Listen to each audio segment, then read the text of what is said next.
Kalyan Ram devil movie review చూద్దాం. Full explain చేయబోతున్నా. అంతకన్నా ముందు మన ఛానల్ మూవీ రివ్యూస్ అలాగే మూవీ అప్డేట్స్ మిస్ కాకుండా బెల్ ఐకాన్ ఆన్లో పెట్టుకోండి. సబ్స్క్రైబ్ చేసుకోండి. మన ఏ వీడియో వచ్చినా మీకు నోటిఫికేషన్ వస్తూ ఉంటుంది. మళ్ళీ లేట్ చేయకుండా టాపిక్ వెళ్ళిపోదాం. అయితే కళ్యాణ్ రామ్ రీసెంట్గా వచ్చిన డెవిల్ మూవీ అయితే టిక్ టాక్ తెచ్చుకుందని చెప్పొచ్చు. మూవీ కూడా ఒక సస్పెన్స్ జోనర్లో అయితే వచ్చింది. మరి స్టోరీ లైన్కి వెళ్ళిపోదాం. అయితే ఈ కథ 1945 ప్రాంతంలో జరిగింది. నేతాజీ సుభాష్ చంద్రబోస్ను పట్టుకునేందుకు అప్పటి బ్రిటిష్ ప్రభుత్వం నానా తంటలు పడుతూ ఉంటుంది. అయితే అదే టైంలో అయితే బోస్ ఇండియాకి తిరిగి వస్తున్నాడని బ్రిటిష్ వాళ్ళకి తెలుస్తుంది. అయితే బ్రిటిష్ వాళ్ళకి తెలియడంతో బ్రిటిష్ ఎలాగైనా పట్టుకోవాలనేది అనుకుంటారు. అదే టైంలో మద్రాస్ ప్రెసిడెంట్ అయిన రాజ్పాడ్ అనే జమీందార్ కూతురు చనిపోతుంది. అయితే కూతుర్ని హత్య చేశాడనే ఆరోపణ మీద అయితే ఆ జమీందార్ని అరెస్ట్ చేస్తారు. అయితే ఈ కేసును విచారించేందుకైతే బ్రిటిష్ సీక్రెట్ ఏజెంట్గా డెవిల్ కళ్యాణ్ రామ్ రంగంలో దిగుతాడు.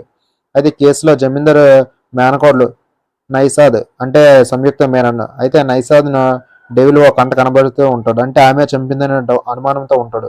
అయితే అసలు ఈ కేసుకు అలాగే బోస్ పట్టుకునే మిషన్కు లింక్ ఏంటి అనేది కాన్సెప్ట్. అయితే కథలో సుభాష్ చంద్ర బోస్కు రైట్ హ్యాండ్గా అయిన త్రివాణి ఎవరనేది ఇంకో సస్పెన్స్ అని చెప్పాలి. ఓవరాల్గా అయితే మూవీ అయితే ఒక సస్పెన్స్ అలాగే యాక్షన్ జోనర్లో వచ్చిందని చెప్పాలి. అయితే డెవిల్ కథనాలు తీసుకునే పాయింట్ ఆఫ్ వ్యూ కొత్తదనం లేకపోయినా కానీ స్క్రీన్ మీద మాత్రం ఒక కొత్తగా చూపించారని చెప్పాలి. 1945 ప్రాంతాన్ని ఎంచుకోవడం కాక సుభాష్ చంద్రబోస్ అనే పాయింట్ ఆఫ్ వ్యూ చుట్టూ కథనైతే నడిపించడం మాత్రం కొద్దిగా కొత్తగా ఉందని చెప్పాలి. ఇక ఇందులో కథను రాసుకునే తీరు దీనికి క్రైమ్ థ్రిల్లర్ జోనర్గా అయితే యాడ్ చేయడం అనేది మూవీకి మాత్రం హైలైట్. అలాగే ఆ కేసు విచారించేందుకు ఒక పాయింట్ ఆఫ్ వ్యూని పట్టుకుని ఆడియన్స్ని అయితే ఎంగేజ్ చేయడం అయితే ఇంకో ఇంట్రెస్టింగ్ పాయింట్ అని చెప్పాలి. అలాగే జనాలు ఎంగేజ్ చేసే పాయింట్ ఆఫ్ వ్యూ దాన్ని మాత్రం స్క్రీన్ మీద అయితే ప్రజెంటేషన్ మాత్రం డైరెక్టర్ బాగా చేయలేదని చెప్పాలి.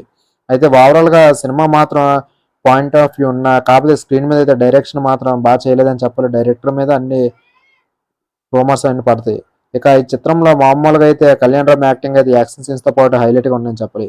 అలాగే సంయుక్త మీనన్ తన అందాలతో అలాగే యాక్టింగ్తో అయితే మూవీలో అయితే ఆడియన్స్ అయితే దగ్గర పరుచుకునే ఇంకో మెట్టు అయితే ఎదిగిందని చెప్పాలి.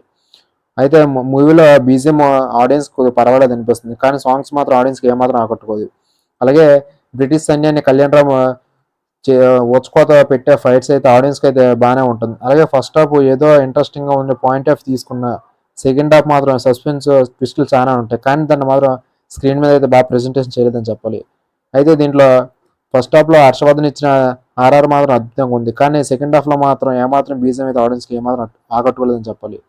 ఇక కళ్యాణ్ రామ్ యాక్టింగ్ అయితే మూవీకి ఒక ప్లస్ అని చెప్పాలి. మరి ఈ మూవీ అయితే ఓవరాల్గా నా రేటింగ్ వచ్చేసి 5కి 2.5.